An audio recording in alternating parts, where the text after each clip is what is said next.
Good morning. Today we are back with you with yet another video on the tug of war, the game in cancer. We are going to look into very interesting topic today, that is tug of war. वो game that we used to play in the childhood. हम बचपन में ये game बहुत खेलते थे, tug of war. पता होगा जो ज़्यादा अपनी तरफ खींच लेता था that team wins, right? Can you imagine this is the game that works in our body, how come in the disease cancer. Now you must be thinking, आप सोच रहे होंगे कि कैंसर सबको थोड़ी होता है, तो ये गेम सबके अंदर थोड़ी चल रही है. जब ये गेम डिस्टर्ब हो जाएगी ना कहीं, इस गेम में जब हमारी बॉडी के कोई पर्टिकुलर जीन्स जीत जाएंगे तो बॉडी के अंदर एक डिजीज़ हो जाएगी जिसको हम बोलेंगे कैंसर. तो हमने एक सिनोनिमस अप्रोच यूज़ करी है कैंसर को समझने के लिए. That is why the topic of the day is tug of war, the game in cancer. कैसे? अगर मैं बहुत ज़्यादा डिटेल में नहीं जाऊंगी in the introductory of cancer, हम बेसिकली मॉलिक्यूलर मैकेनिज्म को ज़्यादा डिस्कस करेंगे. हमें पता है कैंसर क्या होता है. अगर आप 10th या 12th क्लास के बच्चे से भी पूछेंगे कैंसर क्या होता है तो वो बोलेगा कि अनकंट्रोल्ड डिविजन ऑफ सेल्स, मतलब कि जब सेल्स डिवाइड करते जा रहे हैं. तो सिमिलरली कैंसर को अगर हम बहुत टेक्निकल टर्म में बोलें तो वो है ऑन्कोजेनिक ट्रांसफॉर्मेशन ऑफ सेल्स. उसको हम क्या बोलते हैं? Oncogenic. I am using the term oncogenic transformation. I am using the short form transformation. ध्यान से समझना, ऑन्कोजेनिक ट्रांसफॉर्मेशन. हमारी बॉडी के अंदर जीन्स हैं, तो जीन्स के क्लस्टर हैं, उनका कुछ कुछ काम है. मतलब हम पढ़ते हैं डीएनए आरएनए बनाता है और आरएनए प्रोटीन्स बनाता है. सिमिलरली हमारी बॉडी के अंदर जो हम दो मेन क्लासेस ऑफ जीन्स को पढ़ते हैं कैंसर को समझने के लिए, वो दो होते हैं प्रोटो ऑन्कोजीन्स और हैं tumour suppressor gene. Short form में लिख दिया टीएसजी. एक्चुअली जो टग ऑफ वॉर गेम है वो कहाँ ऑपरेट करती है, हमने ये स्टडी करना है इन जीन्स के थ्रू. Proto oncogenes. ऑन्कोजीन्स वो जीन्स हैं, प्रोटो ऑन्कोजीन्स के फॉर्म में हमारी बॉडी में प्रेजेंट है, बिल्कुल शांत है. अभी शांत इन द सेंस एक्सप्रेशन हो भी रहा है तो एक लेवल पे हो रहा है, उससे ज़्यादा लेवल पे हुआ तो क्या हो जाएगा, यही हमने पढ़ना है. ट्यूमर सप्रेसर जीन्स भी काम कर रहे हैं. ट्यूमर सप्रेसर जीन्स का बेस्ट एग्जाम्पल जो हम पढ़ते हैं वो है P53 या रेटिनोब्लास्टोमा. हम ये पढ़ते हैं P53 प्रोटीन. ठीक है. प्रोटो ऑन्कोजीन्स में अगर मैं बात करूं तो हम एग्जाम्पल पढ़ते हैं c-MYC. ठीक है. ये कैसे काम करते हैं, कैसे नहीं करते हैं, थोड़ा सा हम ग्लिम्स देखेंगे. यहाँ पर हमारी बॉडी के अंदर P53 प्रेजेंट है. हम बहुत मतलब काफ़ी प्राइमरी क्लासेस में जब हम थे तब से हम P53 को as a tumour suppressor genes जानते हैं. पर आज मैं आपको एक और नई family in the sense P53 family का ही एक मेंबर के साथ इंट्रोड्यूस करवाऊंगी. वो है P73. P53 होता है, उसमें P63 होता है और P73 होता है. ये तीनों प्रोटीन्स एक फैमिली बनाते हैं जिसको हम बोलते हैं P53 tumour suppressor family. Number 1 thing. Number 2, हम बात कर रहे थे टग ऑफ वॉर गेम की. Tug of war actually in दोनों के बीच में हो रहा है, प्रोटो ऑन्कोजीन्स और ट्यूमर सप्रेसर जीन्स. कैसे? ट्यूमर सप्रेसर जीन्स सेल को बोलते हैं कि आपने अपनी सेल साइकिल कंप्लीट कर कर रुक जाना है ग्रोथ करने, अनकंट्रोल्ड ग्रोथ नहीं करवाता. प्रोटो ऑन्कोजीन्स नाम से पता लग रहा है प्रो वर्ड जैसे हम लगा देते हैं ना, तो बेसिकली वो भी इनएक्टिवेटेड है. जैसे ही वो एक्टिवेट हो जाएंगे तो प्रोटो ऑन्कोजीन्स किस में कन्वर्ट हो जाते हैं? ऑन्कोजीन्स में. तो अगर ट्यूमर सप्रेसर जीन्स जीत जाते हैं बॉडी में तो कैंसर बॉडी में डेवलप नहीं होगा। नहीं डेवलप का क्या मतलब है कि it will slow the growth of the cells in the body, proper cell cycle चलेगी।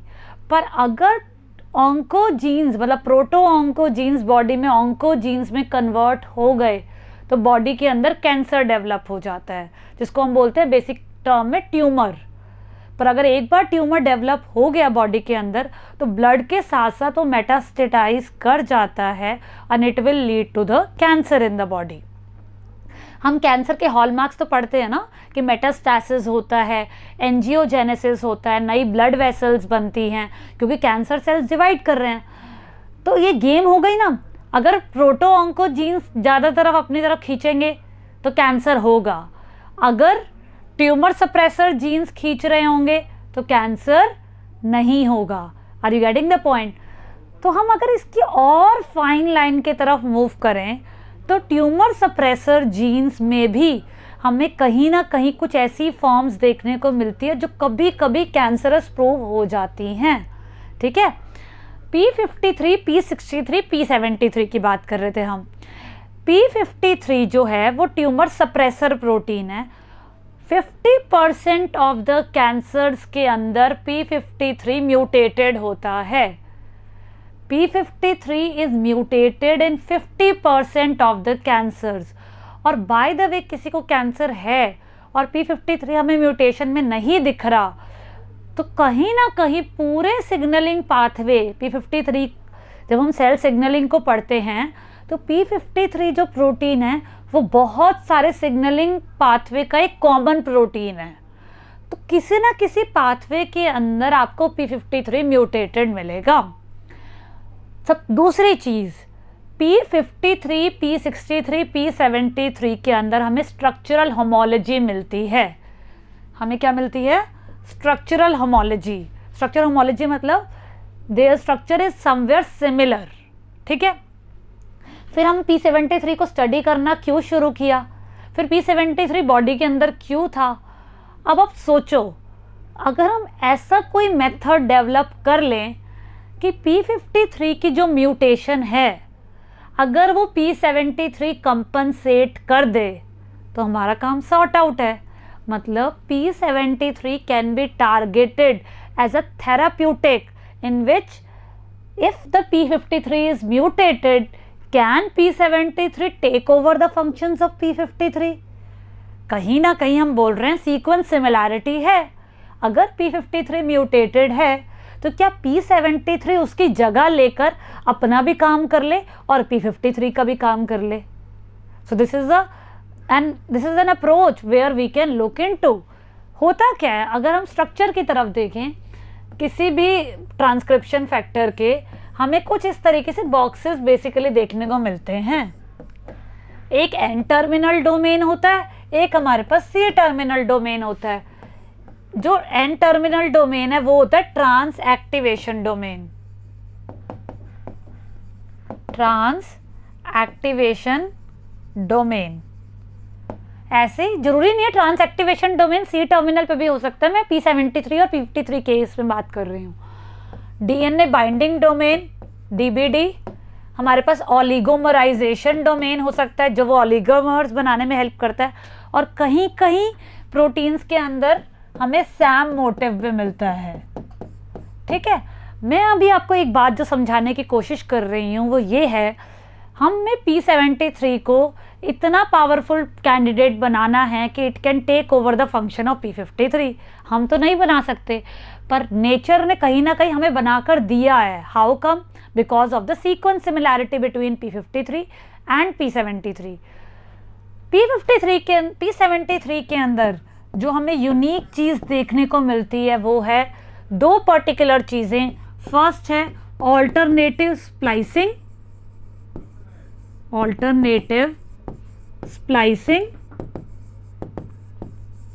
And promoter usage. Second point क्या है? Promoter usage. ठीक है, अब देखो कैसे ऑल्टरनेटिव स्प्लाइसिंग। आप मॉलिक्यूलर बायोलॉजी में ऑल्टरनेटिव स्प्लाइसिंग पढ़ते हो कि different exons can be joined together to produce different proteins. Promoter usage, actually इसके अंदर दो प्रमोटर्स देखने को मिलते हैं, एक होता है P1, एक होता है P2.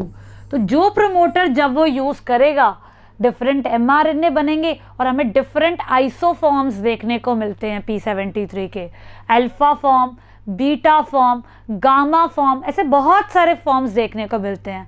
और एक पर्टिकुलर चीज़ जो हमें P73 प्रोटीन में देखने को मिलती है वो इसकी दो फॉर्म्स हैं जिसको हम लिख सकते हैं TAP P73, trans activation P73, जिसमें ट्रांस एक्टिवेशन डोमेन है, और जिसके अंदर नहीं है उसको हम लिख सकते हैं डेल्टा N फॉर्म, मतलब N टर्मिनल रीजन नहीं है. तो कहीं लोगों ने, साइंटिस्ट ने ये भी बताया है कि it can be oncogenic also. So more discovery is required. ये भी एक बहुत यूनिक चीज़ आजकल देखने को मिल रही है कि P73 हमेशा ट्यूमर सप्रेसर प्रोटीन की तरह काम नहीं करता. It can also act as an oncogene. Understood. हम आगे चलते हैं. अभी हम बात कर रहे थे ट्रांस एक्टिवेशन की, DNA बाइंडिंग डोमेन की, ओलिगोमराइजेशन डोमेन की. P53 एक ट्रांसक्रिप्शन फैक्टर है. वो किसी जीन के प्रमोटर रीजन पे बाइंड कर सकता है. मॉलिक्यूलर इनहेरिटेंस को याद करो या बेसिक मॉलिक्यूलर बायोलॉजी को याद करो. हमारे पास एक जीन है, उसका प्रमोटर होता है, कोई ट्रांसक्रिप्शन फैक्टर है, उसके ऊपर बाइंड कर सकता है और उसके आगे ट्रांसक्रिप्शन करा सकता है, mRNA बना सकता है. P73 जो है वो as a transcription factor it can bind on to P53 responsive genes also. How come?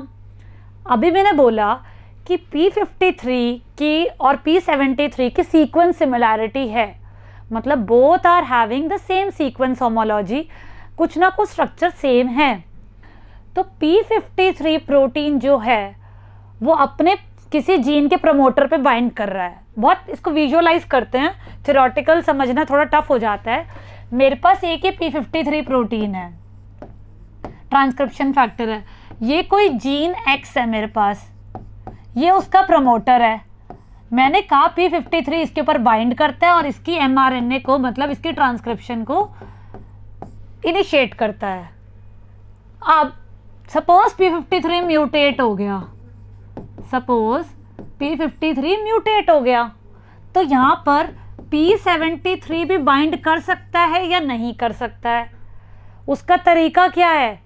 P73 को मैं देख सकती हूँ कि इट कैन बाइंड और नॉट थ्रू बायोइन्फॉर्मेटिक्स. बायोइन्फॉर्मेटिक्स मतलब हम बाइंडिंग साइट देख सकते हैं. जब भी कोई ट्रांसक्रिप्शन फैक्टर किसी चीज़ पे बाइंड करता है तो एक सीक्वेंस कंसेंसस सीक्वेंस होता है कि वो उसी सीक्वेंस को यूज़ करता है बाइंड करने के लिए. ये चीज़ रेसिप्रोकल भी काम करती है, अभी हम इसको भी देखेंगे. तो मैंने क्या बात करी, P73 बाइंड कर सकता है या नहीं कर सकता. इसका मतलब P73 can it bind on to the P53 responsive genes, मतलब वो जीन्स जो P53 रेगुलेट कर रहा है, क्या ये उस पर भी बाइंड कर सकता है.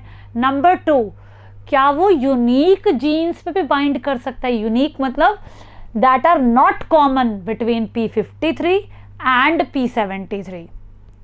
हमें क्योंकि बॉडी के अंदर ट्यूमर को डेवलप नहीं करना, हमें डिजीज से प्रोटेक्ट करना है.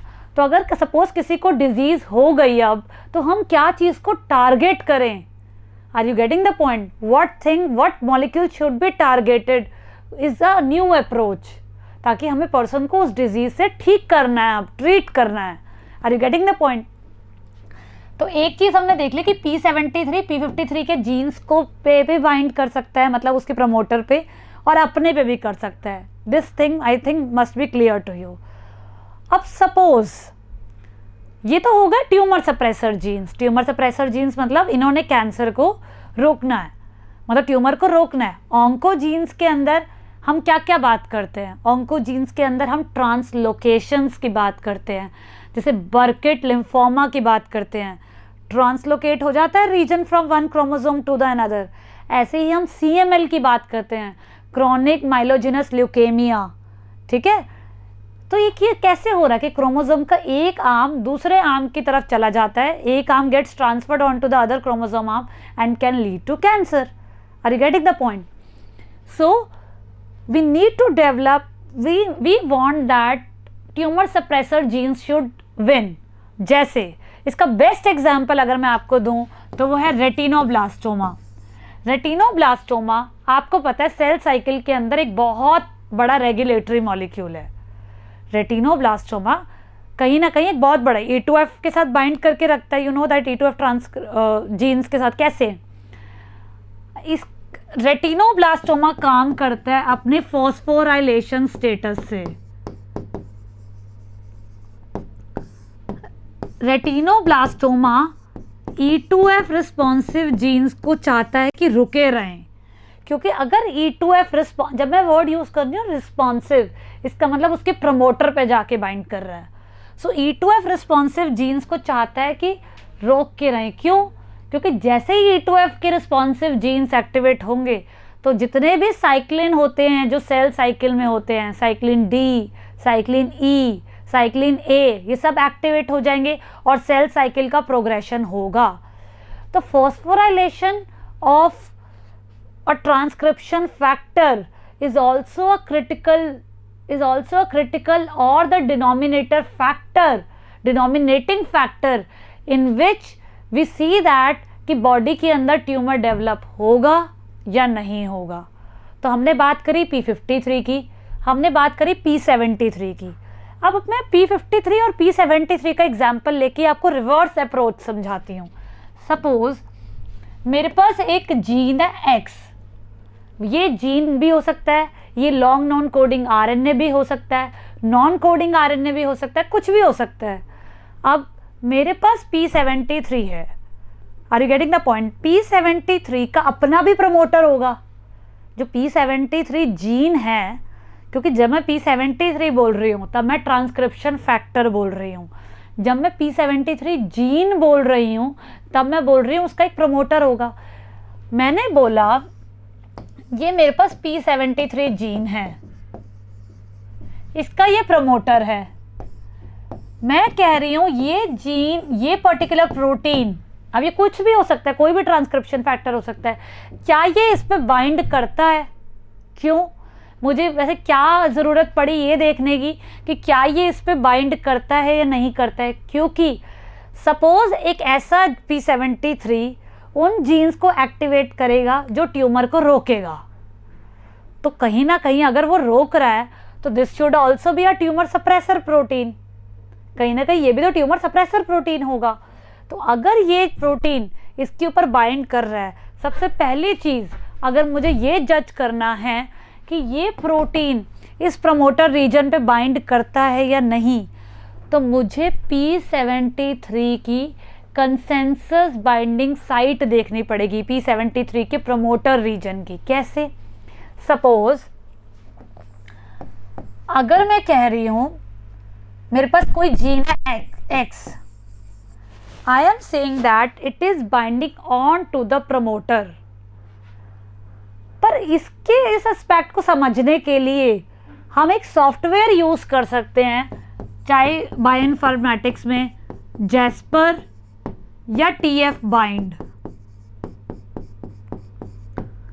अगर सपोज मुझे रिवर्स अप्रोच भी देखनी हो कि P73 के ऊपर ये बाइंड करता है या नहीं, मैं उस सॉफ्टवेयर में बस वो ट्रांसक्रिप्शन फैक्टर का नाम डालूंगी, प्रमोटर रीजन का सीक्वेंस डालूंगी, मुझे पता लग जाएगा कि P73 बाइंडिंग साइट हैं उस प्रमोटर में या नहीं है. अब मेरी बात समझ रहे हो?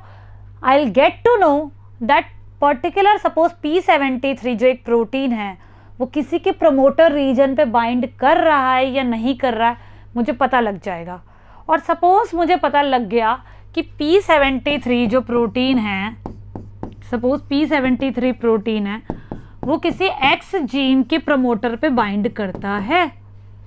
पूरी आपका अप्रोच समझा रही हूँ मैं. सपोज मुझे पता लग गया P73 किसी X जीन के प्रमोटर पे बाइंड करता है, तो जैसे मुझे पता लगा मुझे इसको फर्दर प्रूफ करना होगा, क्योंकि बायोइन्फॉर्मेटिक्स अपने आप में हमें एक कंप्लीट अप्रोच नहीं देगी.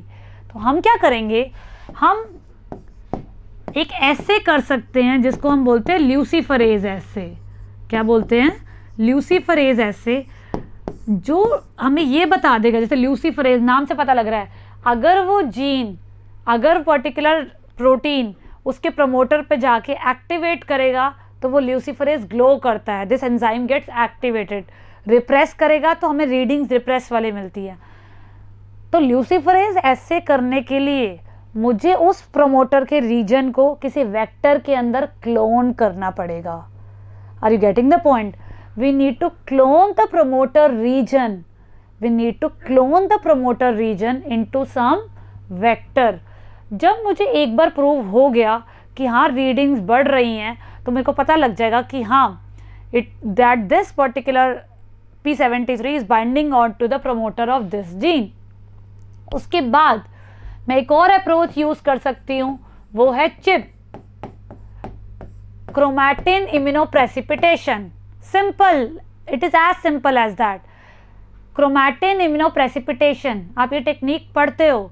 हम क्या करेंगे, सेल्स को लेंगे, उसको शेयर कर देंगे छोटे छोटे फ्रैगमेंट्स के अंदर। प्रमोटर छोटे छोटे फ्रैगमेंट्स के में डिवाइड हो जाएगा।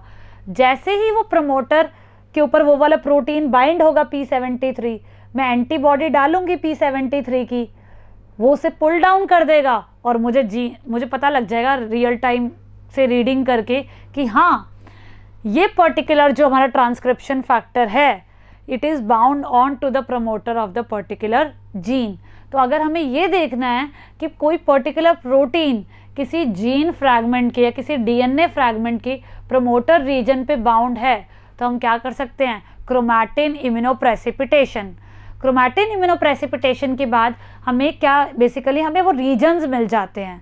फिर हम पीसीआर करके चेक कर सकते हैं कि हाँ वो फ्रैगमेंट सही है या नहीं है, मतलब वो बाइंड कर रहा है या नहीं कर रहा है। एक और नॉवल अप्रोच जो हम यूज़ कर सकते हैं वो है साइट डायरेक्टेड म्यूटाजेनेसिस, SDM। अगर मैं उस प्रमोटर रीजन जिसको मैंने एक वेक्टर के अंदर क्लोन किया हुआ है उसके अंदर मैं कुछ म्यूटेशंस क्रिएट कर दूं, सपोज मैं बोल रही हूँ CATG, मतलब this sequence is required in the promoter region for a transcription factor to bind. मान लो अगर सपोज वो रीजन नहीं है, चाहे वो ट्रांसक्रिप्शन फैक्टर में हो चाहे वो प्रमोटर में हो, और मैं म्यूटेशन क्रिएट कर दूं प्रमोटर रीजन में, मतलब C की जगह A कर दूं, तो वो बाइंड नहीं कर पाएगा। और अगर फिर मैं ल्यूसिफरेज ऐसे करूंगी देखने के लिए कि वो रीडिंग बढ़ रही है या घट रही है, डिपेंडिंग अपॉन वो एक्टिवेट कर रहा है या वो रिप्रेस कर रहा है, तो मुझे पता लग जाएगा कि yes this particular transcription factor is binding on to the promoter region of that particular gene. Are you getting the point? So in this approach we can look for new therapeutic interventions in which we can target the tumor suppressor proteins which are suppose P53 is compensated, हमारी body में P53 काम नहीं कर रहा है, तो क्या हम एक ऐसे ट्यूमर सप्रेसर प्रोटीन को टारगेट कर सकते हैं जिससे हमारी जो एक पर्सन जिसके अंदर ट्यूमर डेवलप हो गया है, so that we can treat that person with a novel approach. Are you getting the point? So in this basically in this video we discussed that how tumor suppressor genes and oncogenes follow the game of tug of war, and how we need to look into more tumor suppressor proteins which can compensate for the P53 proteins which is majority of times mutated in cancer. So I hope that this much understanding is clear to you. If anything you wanted to know or something is not clear, you can drop a comment in the comment box. You can like this video, share among your friends, and please don't forget to subscribe the channel. Thank you.